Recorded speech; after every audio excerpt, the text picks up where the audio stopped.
raise up my voice, not so that I can shout, but so that those without a voice can be heard. Those are the words of Malala, and this word exemplifies my guest today. You'll get to find out who she is when we come back. But then the show is The Woman, and my name is Elizabeth Abai.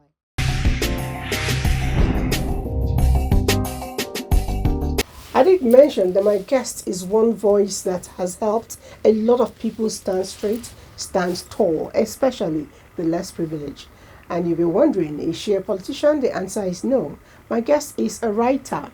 My guest is a public servant. My guest is one woman who actually says something, sees something, and works towards ensuring that change is created, positive change. She is one woman who has helped a whole lot of women and children and even the men grow to their potentials. My guest today is none other than Halima. Misa, nice to have you. Thank you very much. All right, a whole lot has happened that I missed out on. And I want to start from the very last one, your promotion and your birthday party. I was in the village, I couldn't attend. You said Congratulations again. Thank you very much. All right, and then the promotion, I think we're going to cut the cake, right? We'll still cut it. Oh, that would be nice. Okay, tell me, did you dance? And yes, I did dance. I enjoyed myself. From the church to the house, I had friends come around. We danced the old school. My husband was around and everybody. It was a beautiful time. You actually missed us, so we have to do a Take two. Yes, it was a beautiful moment. Okay, it's always good. I like to be part of good news, and you carry on with a lot of it. I tried to also catch up with you in Gombe State. I couldn't. When you had your Halima Factor as the Netflix festival. It's a jamboree of a whole lot of things. The creative world all put together. Share what happens with us. So the Northeast Festival of Literature, Culture and Creativity is a program that was conceived in 2014. Now, I'm sure you will remember I once told you I stayed in Maiduguri. During the Boko Haram crisis, I was there all through. And so in 2013 precisely, one of my colleagues, when I was in Maiduguri, he was like my clerk in the office. So one day he came, he loves to play around with me. I think he's one very boy that can come to my house and even eat my husband's food, and he will come out and say, "I've eaten your food." In 2013, he and the second colleague, both of them were clerks in the office. They were working directly because I was heading the admin. So both of them were traveling to Gombe to write their promotion exams. And they were adopted on the road. Oh. Until today, I don't know. Are they alive? Only God knows. I was there live when the Boko Haram crisis started. I've seen it. I know how many young people. In fact, there was a day I parked my car at where we call post office. It's a popular junction in Maiduguri, you know. Anywhere you're going to, you must come to post office before you proceed. Definitely. So one guy said to me, I think he was just looking for some money to go and blow his weed or something. He came to me and said, do you have anybody? I will, like he was saying it in Hausa, let me just, I was like, Finish the person. Finish the person. I was like, young guy, you know, what's happening? What's wrong? So I now started thinking, what can I do? And then somebody saw what I've been doing, seeing my awards on Facebook, and he now sent me a message. He said, please do not forget the youth of Borno and the youth of Gombe State. In fact, please do not forget the youth of the North. We're proud of you, but do not forget us. Carry us along. I saw that message and I kept asking myself, what do I do? Looking at these incidences that has happened, what can I do to help this youth realize that with the little ability, the innate ability, the talent they have. It may say, using Nigeria, we concentrate so much on paper qualification. My son must be a lawyer, a doctor, these things, you know. So how do I begin to help our youth see that the little they have, that talent that seems stupid, useless, is enough to feed you, feed your family, and feed generations after you? What can I do? So that was how I started thinking. I said, okay, I rather use what I know how to do best, and which is writing. I'm a poet. I'm an author. I said, okay, so what I'm going to do is to organize a small event where these children will come from schools, primary, secondary, and tertiary institution. Come there, you have a platform. Honestly speaking, I thought it was just going to be something small. But before you know it, from Gombe Day, we were having visitors coming from far and near, from ABU Zaria, from Jos, from Bauchi. And I knew that this program cannot end here, because a lot of young students, when they come from primary school, secondary school, tertiary institution, they come and present themselves. They are happy, they're excited, they win awards, they go back home, they prepare, and some of them get scholarship that helps them in their studies, because some of them do not have maybe somebody to help them. And this little money goes a long way, because we To we help. we pay the school directly, we pay their school fees, the tuition directly. So you see the excitement. In fact, there were many times that I felt I needed to stop this thing, but no. When the students are calling me, "Ma, when is the next event? We're getting ready." I said, "Oh my God!" So that was the whole essence, and how it started as Gombe Day 2014, and I think it was in 2018 we had to now change it, because of the number of people coming from different places. We had to change it to become a Northeast Festival, because initially the students would just dodge from school and come. And I felt responsible, because if anything happens to them, nobody knows that they have left school. So we decided to open it up so that they can officially get a permit from school to come for the program. And if they win any award, they can now go back to the school and present it and say, "Yes, I came, I represented myself and my school, and this is what I got." Okay. So And what basically, are the talents showcased? Definitely writing has to be there. writing is Writing, there. So in writing, we have poetry, we have prose, that's story okay, writing, okay. we have drawing, we are, in fact, if, including dancing, because I remember people coming, we have ballet dancing, different kind of dancing. If you can dance, just come, whatever you have, come and showcase. So we also do, I think along the line, we now introduce culture into it. The essence of that is because, you see, sometimes we use religion and ethnicity to bring asunder. So I now have to introduce culture into it, so that we learn the different cultures that we Of have people. of people, and appreciate it. It's That important. it's their way of life, for God's sake. It's You need important. to appreciate it. So there's a whole lot of things. We have the food competition. We have, that's the cultural aspect of it. Next It's time a I'm not whole, going to miss out, so that I can do the testing for you oh for the food. yeah, it's beautiful. You see them cooking their local delicacies from the different states, because it's a Northeast event. So we have called presentation, attires, we have food, we have even spoken words in, in their dialect, different things. Okay, spoken It's word so in different beautiful. Oh languages. yes, That's good. yes. All right.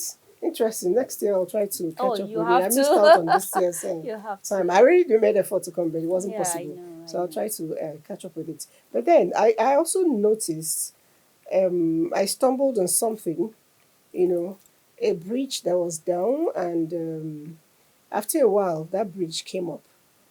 And I asked around, it was you. And I'm wondering, you're a civil servant, how do you go about building bridges? And what even sparked that action for you? Okay, so I love to read, and I was reading, whether it was a book, John Maxwell books on leadership or something, and I came across this saying by Jeff Kennedy: "Never ask what America can do for you, but rather what can you do for America? What can you do for your country?" So that was how I started writing my books. In fact, I always say there's a poem in this book that I love so much. It's titled The Majalisa. This is my first collection of poems. And that's the Can I Majalisa. say? Yes, the Majalisa now talks about how people gather and complain. This is not working, that is not working, this is not fine, the government are not doing well, the rich people in the community are not doing well. And the question is that you are gathered there, you're complaining. What have you done? True. So that has always been my ideology, that each time I write about an issue I see in the community, what can I do to solve that problem? So I've written quite a lot of things about environmental hazards, environmental issues, some of them, a lot of them caused by human activities. And then I said, okay, so what can I do? Because I cannot come and tell you that I'm writing a poem that says this is wrong, and yet I'm not And you're doing not doing anything it. about it. So I started, and one fateful day, then I was staying around that area, and I just said, let me go jogging. I love to do exercise. And I went jogging, and I was like, God, there's a school here. And it was like a creek, water was just passing, and there's this makeshift bridge, like There wasn't any wood. stable. No, there was nothing, it's just that makeshift bridge with wood that the students were passing across. I was like, God, this is dangerous. So I actually finished and I was on my way, but my mind, I was just not at ease. So I had to like call the school. I went to visit the school, I think the next day or so, and I asked them, what have you done about this? Your students are passing here all the time. And he told me that they've been trying, you've been trying to talk to the community to see if they can gather themselves together and do something about it. They have bought some rings, but the place has become so enlarged now that the rings can no longer stand. So I said, okay. In fact, truth be told, that was when my NGO, I had to register my NGO, the name of my NGO, Halima, to be able to help, because I just wanted to have, initially, I just wanted to, okay, let's do. And then my project manager said, you can't speak to people if you don't have a name. So that was why we had to run to Corporate Affairs Commission to register a name so that we can use that to communicate. So I had to draw the people of the community together. I said, are you comfortable there? While we were at that, the rains came. And I heard that there was one child, I don't know what happened, but he drowned, or the waters took the baby, and that was it. And I told myself, no way, I can't. No, it was, as I'm talking about it, I'm still very emotional about that incident. So I said, no. So I had to go house by house, please come out. We must have a conversation. What can we do about this? If that baby is not yours today, it can be yours tomorrow. It could be anything. Mm-hmm. So we gathered ourselves. But on the first day we were going to have that meeting, that community meeting, funny enough, I was, like I told you, I was in Maiduguri. I was just transferred to Abuja, and for almost 1 year I haven't been paid my salary. You know how civil service things are. So they just paid me my salary. My husband, don't tell him I told you. My husband always quarrels about that. He said, I took the entire money to go and build a bridge. I took the entire money. I went to buy 50 bags of cement, because I had invited somebody from FEMA to come and guide us. I told him it's a community project, and he gave us quotation and said, I will help you. I'll be coming to monitoring it, because you told me that you just want to do this on your own as community. I will give you my services free of charge. So we came. That day we were having the first meeting. Like I said, you have to be proactive. You have to show. You can't tell people to do something when you are not in the forefront showing the way. Sure. So I had to buy 50 bags of cement, iron rod. I can't remember. I think almost everything that he gave us the quotation, the entire money, my transfer from Maiduguri, and for 1 year that I have not been paid, everything went there. So when we came, at first when I was talking to them, they were like, NGO, we've heard them. They will come and deceive us and go. But while we were there, they whispered to the project manager that they had brought the cement. So he now told me that they brought the cement. He said, we have to cut this meeting now and step out. So they were like, what is it? So we went out. Before then, everybody was now telling his story, how it cannot work, blah, blah, blah, blah, blah. But when we went out, and they saw live 50 bags of cement, they saw iron rod, they saw virtually everything, the most important things that talk and do. Yes, they had to go back. They said, yeah, what can we do? So I said, you choose somebody from your community, because I'm not going to collect your money. Choose somebody from the community that will save your money, everything. But whatever we will do, we must build this bridge. And that was how we started. And I told them one thing, that apart from your monetary contribution, you must come out to work. The whole essence behind that is to see that community people know each other. And we all came out, we dug the place, we did all the work together. It was beautiful. It was a village in a city. It was a beautiful. So, for me, like I said, it's all about saying, do not complain when you can do something. True. And you also actually carried this up to a place where you had to do an environmental project? Yes. Okay. Yes. What was that project? That particular project was done in Kabusa village. Okay. Again, there's a market, a popular market in Kabusa, just like we go to Day Day. So things are more cheaper there then. So they told me about the market, and that fateful day we said, let's go to the market. On our way into Kabusa, the thing that greeted us was this heap of refuse. I was like, and people are staying here. I said, people are seeing this. So I didn't say anything anyway, but you see, this is my problem. It's just my problem is not to see. Once I see, I will not sleep. I think for weeks I could not sleep. I was worried. I said a lot of time, and I met one woman I met in the market. We became friends. So one day I took my daughter, she had eye issues. I took her to Asokoro and I met this woman. She came. She didn't have money to pay for her child's, I think it's a boy, to pay for the child's treatment. So I paid for it and I helped her to get it. But I now had to use the opportunity and I came to the village and I told the emir, I said, see, sometimes it's the dirt around that causes all of these illnesses. Malaria, cholera, all of this has to do with our activities. If you leave your environment dirty, this is what you get. If you don't, so many things. So You I gave a started public talking. enlightenment Yeah, to I help. gave a Okay. started from the emir himself. He now called his immediate chiefs. After that, he now expanded it to there are so many other traditional, there's languages, ethnic groups in the community. The first day I went to Abuja Environmental Protection Board, I wrote them a letter requesting for partnership, and they obliged me. They gave me their trucks. We fueled it anyway. We fueled the trucks and gave us some drivers to go with us. We went the first day with payloader, because the heap was just too much. It's not something you use shovel and Sure. package. So we had to go with payloader, So to transport the payloader too was another work and everything. So we had payloader, we had these trucks, these big tippers, they call Mm-hmm. them. So we cleared that first one. In fact, I called NOA To create because awareness. awareness. Okay. Because I believe a lot of things we have this orientation before, but I think we threw it away somewhere. It got missing somewhere. So we need to reactivate it. So I called NOA, they were there and we did the work. We cleared that heap, that refuge. And then I said, okay, what's the next thing? The next thing is to now speak to the community. This thing cannot happen again. Every month I will send these same trucks. End of the month, they will come around the entire village to take your refuge. So when it's towards the end of the month, probably around Tuesday, Wednesday, we'll buy this refuge bags, these big The garbage bags. bags. We'll Okay. buy Different. cartons of it, Oh wow. take it to the emir's palace, share it among the local chiefs, take it to your community, share it to all the people.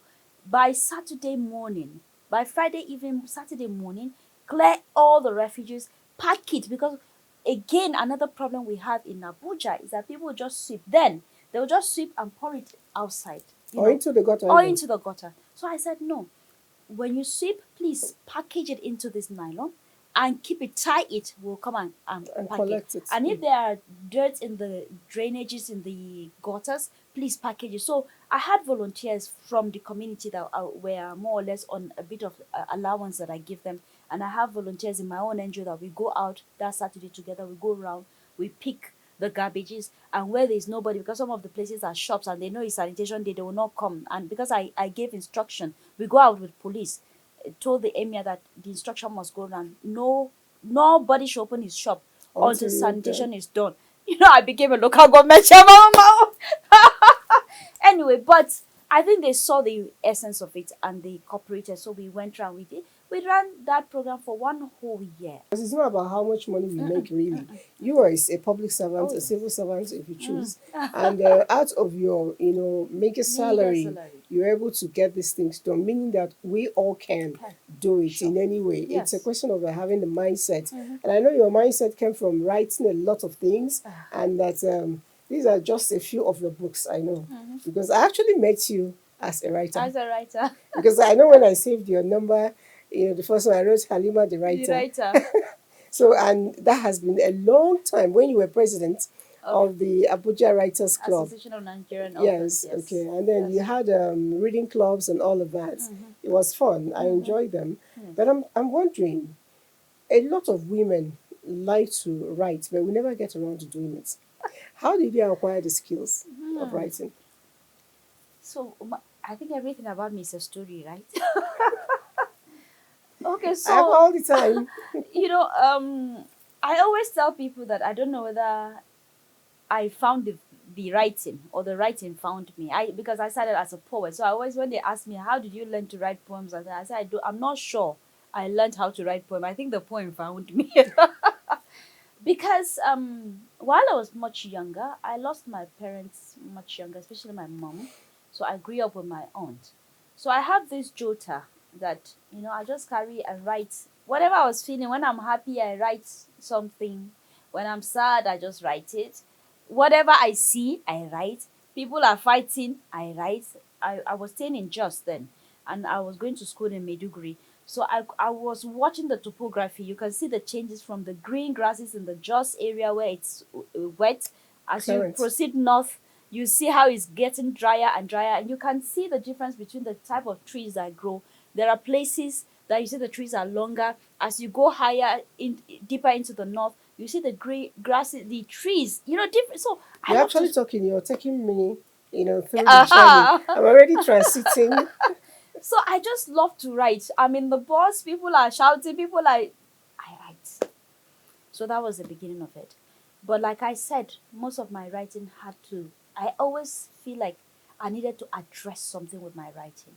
I needed to either tell a story, and at the end of the story, not necessarily giving like an advice, but at least help people to see that this thing could be better, or this thing could have been this other way. So I don't know, somehow it has always been a conscious thing in me that write, but write something that is meaningful. Right now I'm writing another book, and even me, I'm scared of when it will come out. Because it's more like the story of my life in a book. I have one that I've written, the story of my life in a book. But this one calls the Diary of a Lone Mom, because my husband is not here, I'm just me and my children. So like everyday activities, I write it. This I write what has happened to, talking to adults is usually difficult when you want to convince them about something, and you said you need to change this thing, or no, you don't need to do it this way. I don't tell you, I know, what can you tell me, you know and for those of us that look this smallish, when you want to talk, you say, see, is it this small girl that wants to talk to me? So they don't listen to you. So I said, okay, the best thing I can do is to talk to the children. That's why you started writing for children. That's why I started writing for Okay. I children. see. That I book. see quite a lot of it. Yes. Emeka the farmer, Mm-hmm. big aquarium, Mm-hmm. and I like one thing about it, Madam Sidi. Mm. You made it quite Colorful. colorful. Yes. Yeah. So it's easy for children to pick on and Mm-hmm. write. But Yes. then transiting from this book, you have your own children, and they're also passing through the process. How has it been coping as a mom? Honestly, it hasn't been easy. And they know they're adults now, so it's a lot of Now I can rest. oh, but Not I'm sure that there's a lot of there's still a arguments lot. going. Oh yes, oh yes. Sometimes I tell them, I say, I've been shouting like this when you were younger. Now I'm still shouting, please. But it's not. It's generally not easy. Yeah, but it's a joy to be a mother. I pray for those that are longing to have that, God will grant it unto them. It's a Man. joy to be a mother. It's a joy to nurture a child. So I'm very conscious of what I do, because I want to see that, if possible, I leave the right legacy, the right thinking, the right message for them going forward. There are a lot of things happening in society, Sure. and now it's been getting worse because we have the internet, we have handsets, we have all kinds of gadgets. In those days, our parents taught us. You wake up in the morning, you do a family prayers and all of these. You don't even have time to. In fact, in those days, the television starts around 4 4 p.m. p.m. or 4:30. Uh-huh. And then by 9 after news 10. It shuts down. So, but now they have a lot of things, and you're not the only one parenting your child any longer. So it takes a lot of intentionality. It takes a lot of. You have to be deliberate and you have to be firm. I am deliberate because, honestly speaking, some of the things I didn't get when I was growing up, I want my children to have it. But But I'd like to know between you and your children. They've reached that age of so the question of why not, and all that. How do you handle that argument, that argumentative nature of your adolescent kids? Because some of them are more than adolescent anyway, because they feel they know more than you. How do you so handle it? I think basically the foundation is very important. When they were much younger, there are certain rules that they know. And I still do it too. When we go out, like in those days, you know how our parents will look at you.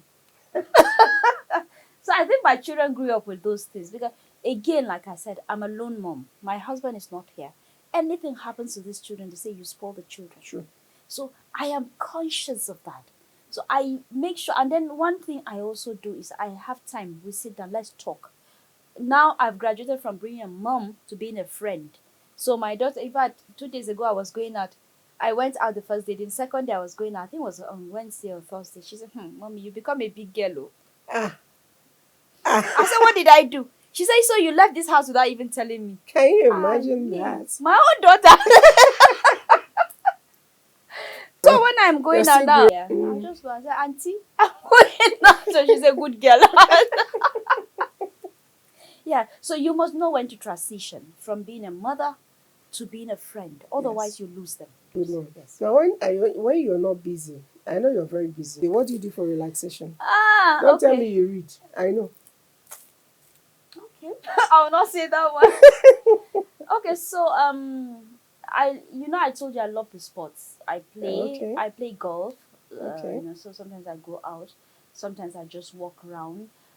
Sometimes I just do videos, just sit down, whatever thought is in my mind. I do videos and podcasts and share it on my social media handles.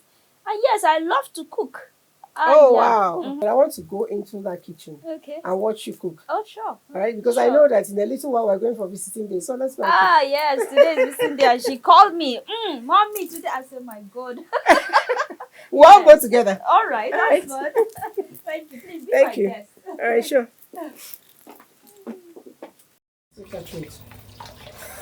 Okay, so today is actually visiting day for my daughter, like I told you earlier, and she loves rice. Can you give me knife so I can help you cut this one? Okay, sure. Okay. So she has been on my neck, Mommy, bring rice for me, and bring chicken. Sorry, I've done the chicken already, so it's there. And you know the good thing about visiting day, you don't go for just one child, you go for the entire. That's why you see the rice. Exactly. This is better. So let me just steamer well, then I'll put the rice and that will be good. I'll just give it some few minutes and see what happens. Alright, so while you're giving it some few minutes, I'll just be saying goodbye to everybody who's joining us. And it's been wonderful catching the woman who's been doing all the lovely things that we hear and see. Thank you. God bless you. Thank you so much. And Halima much. Factor, with all the good things you're doing, will continue to do. Amen. Thank you very much. Bye. We're going to eat. Yes. Sorry, you can't join us.